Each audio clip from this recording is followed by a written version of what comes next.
তো আমাদের ব্রাইডের থেকে তো রিভিউ নিয়েছি, এখন ব্রাইডের হাজব্যান্ড মানে সুমনদার থেকে স্পেশালি রিভিউ নেব। কারণ হচ্ছে সাধারণত আমাদের তো ব্রাইডরা বুকিং করে থাকে, তো এক্ষেত্রে একদম বিপরীত হয়েছে, আমাকে বুক করেছে সুমনদা, তো সুমনদার থেকে রিভিউ তো নিতেই হবে। তো বলো কেমন লাগছে? আমি এতক্ষণ ছিলাম না, হ্যাঁ। জাস্ট এলাম, এসে ওকে দেখে মানে ভাবনার বাইরে অসাধারণ হয়েছে। সব ঠিকঠাক খুব আছে? খুশি হয়েছি মন থেকে। তোমার যে মানে মনে ভয়টা ছিল হ্যাঁ, আগের হ্যাঁ। দিনের ওর মেকওভারটা নিয়ে, সেটা কি আমি কথাটা রাখতে পেরেছি? এক্সপেরিয়েন্সটা ছিল সেটা পুরো কেটে গেছে। থ্যাংক ইউ দিদি। তোমাদের সবার ভালো লেগেছে তো? হ্যাঁ, একদম। ওকে। আর আমি তাহলে আমার কথাটা রাখতে পেরেছি। একদম একদম দেখতাম। থ্যাংক ইউ সো মাচ, তোমাদের দুজনকে খুব সুন্দর লাগছে একসাথে। আর একটু ক্লোজ আসো।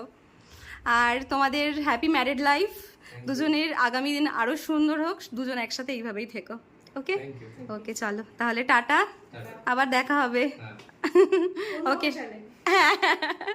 অন্য অকেশনে চলো তাহলে টাটা। টাটা।